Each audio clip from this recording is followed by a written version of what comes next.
Assalamualaikum warahmatullahi wabarakatuh. Perkenalkan, kami dari kelompok G yang beranggota Muhammad Zaidan Rafif, Satrio Agul Arumbino, Yosua William Palunan, Kamal Maula Aska Sidiki, Hafid Nauya, dan terakhir saya sendiri, Zakia Hakim, selaku moderator untuk presentasi dalam kesempatan kali ini. Pada kesempatan kali ini, kelompok kami ingin mempresentasikan hasil tugas dari Week 9 iDiet, baik berupa mockup maupun ide-ide yang telah kami rancang dan kami diskusikan bersama-sama dalam presentasi ini untuk mata kuliah proyek tingkat 2. Dengan dibuatnya presentasi ini, penonton diharapkan untuk dapat memahami iDiet, mockup, ide-ide, dan tujuan kami dalam pengembangan aplikasi ini. Selanjutnya, saya serahkan kepada rekan saya, Muhammad Zaidan Rafif, untuk menjelaskan bagian yang pertama. Silahkan, Zaidan. Ya, jadi terima kasih Jakia. Di sini ada tampilan pertama itu ada home. Di sini ada bertuliskan selamat pagi, nama username Hafid Nauya, dashboard. Lalu di sini ada status peminjaman kelas yang berstatus aktif. Lalu ada menu silahkan mengupdate password Anda 2 minggu sekali. Lalu kita bisa langsung masuk ke lihat daftar ruangan kelas. Lalu di pop-up yang kedua ini ada daftar ruangan kelas yang berisikan gedung cacuk. Itu ada 2, gedung kuliah umum yang berbeda kelas, gedung cacuk, dan seterusnya. Lalu setelah melihat daftar ruangan kelas, kita bisa langsung masuk ke daftar pilih kelas. Daftar di mockup ketiga ini ada daftar pemilihan ruangan kelas. Di sini ada yang pertama gedung cacuk, yang kedua ada gedung kuliah umum, yang ketiga ada gedung cacuk lagi, dan seterusnya. Lalu selebihnya lagi saya akan kembalikan lagi kepada Zakia. Terima kasih. Baik, terima kasih Zaidan Rafif. Selanjutnya, saya serahkan kepada rekan saya, Yosua William Palunan, untuk menjelaskan bagian berikutnya. Silahkan, Yosua.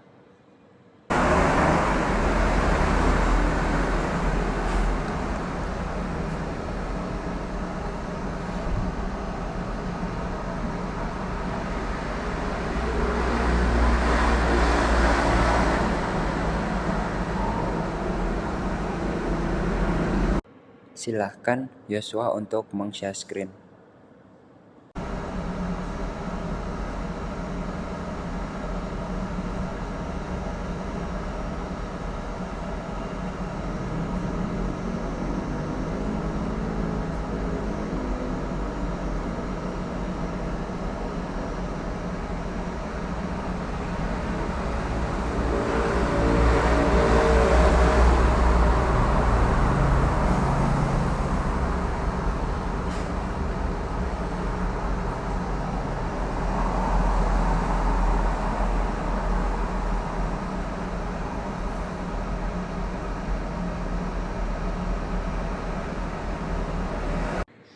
Baik, terima kasih Yosua. Selanjutnya akan saya lanjut dengan saya sendiri untuk bagian ketiga. Pada halaman yang akan saya jelaskan saat ini yaitu halaman data ruangan kelas. Di sini terdapat no daftar dari urutan kelas. Di sini ada ruangan kelas, ada gedung, dan status dari ruangan kelas tersebut. Yang diwarnai abu-abu adalah view only alias preview dari data-data ruangan kelas tersebut dan tidak bisa diubah. Selanjutnya di sini ada jadwal peminjaman yang mana pengguna dapat mengajukan peminjaman ruangan kelas dari jam tertentu hingga jam selesai. Selanjutnya terdapat tujuan peminjaman, yaitu di sini terdapat beberapa opsi, salah satunya kelas tambahan untuk menentukan tujuan dari peminjaman pengguna tersebut. Yang terakhir, pada halaman ini terdapat deskripsi.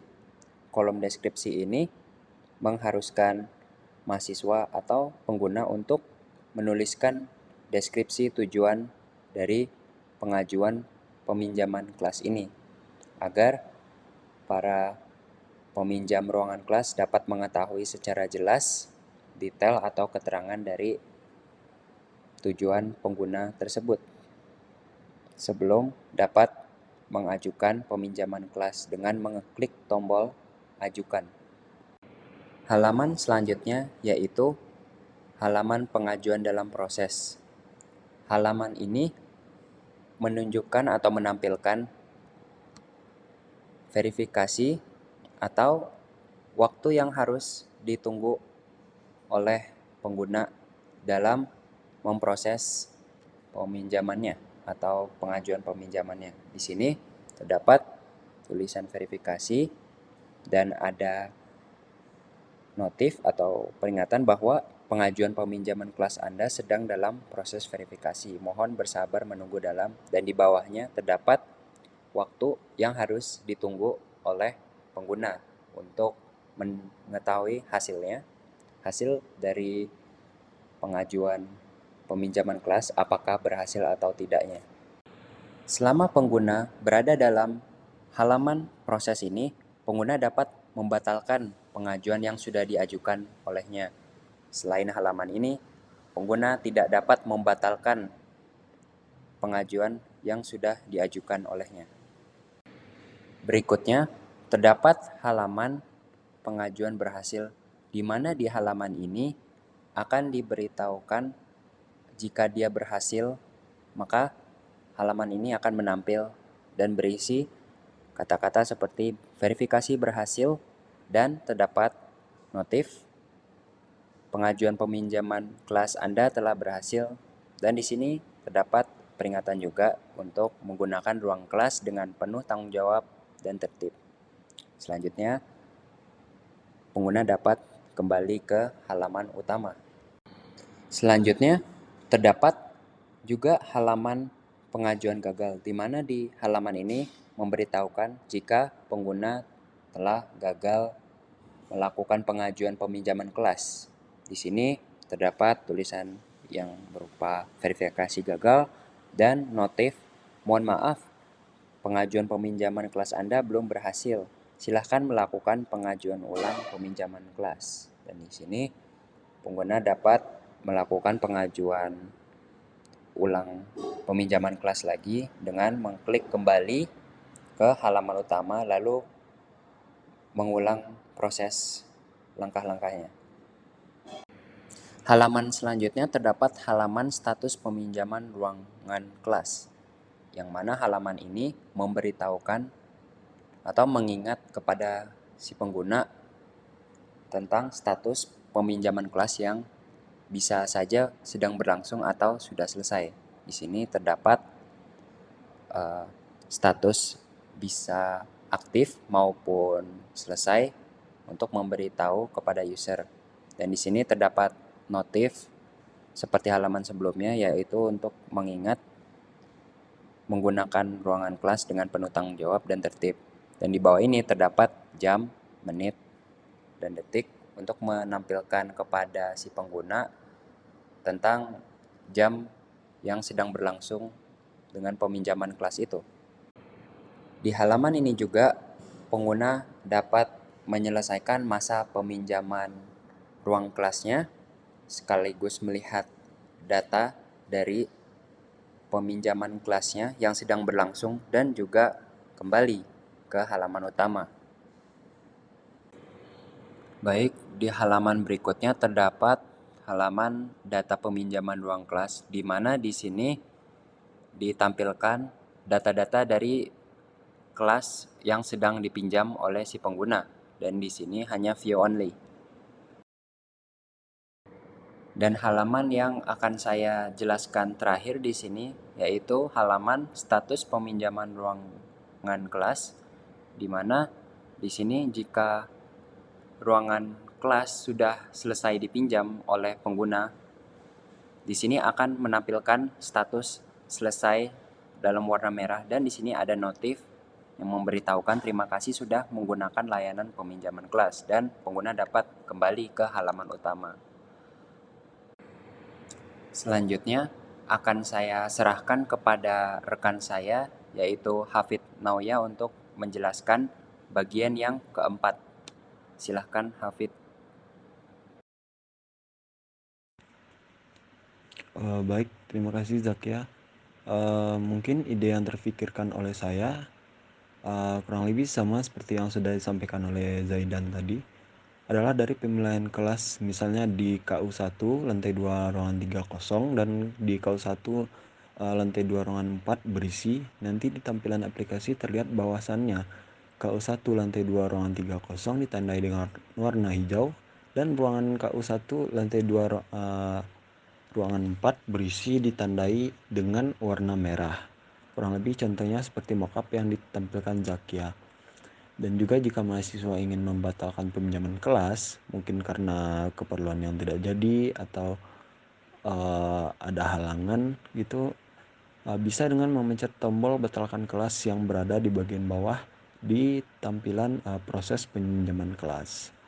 Mungkin saya kembalikan lagi ke Zakia. Baik, akan dilanjutkan terakhir oleh rekan saya, Satrio Agul, untuk menjelaskan bagian terakhir. Silahkan, Satrio. Saya yaitu mockup ya, pada bagian saya yaitu mockup notifikasi untuk melihat apakah peminjam telah di ACC untuk peminjaman kelasnya, dan jika user atau pengguna sedang tidak menggunakan aplikasi akan terdapat notifikasi dari aplikasi tersebut. Contohnya bisa dapat dilihat seperti ini. Lalu mungkin saya dapat memberikan ide yaitu dengan menambahkan fitur data diri peminjam untuk memastikan bahwa yang meminjam kelas itu bukanlah robot.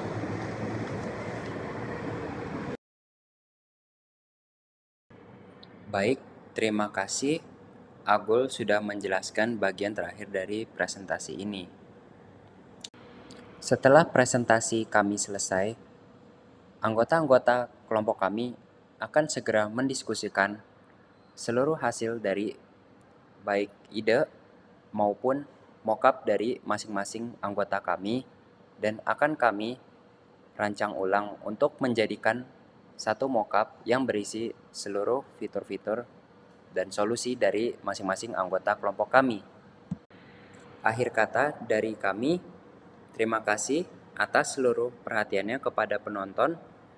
Kami sekelompok G ingin mohon maaf jika terdapat kesalahan dalam penyampaian atau kekurangan ataupun kesalahan dalam ucapan selama presentasi. Kami harap penonton dapat memahami apa yang kita sampaikan selama presentasi. Terima kasih. Wassalamualaikum warahmatullahi wabarakatuh.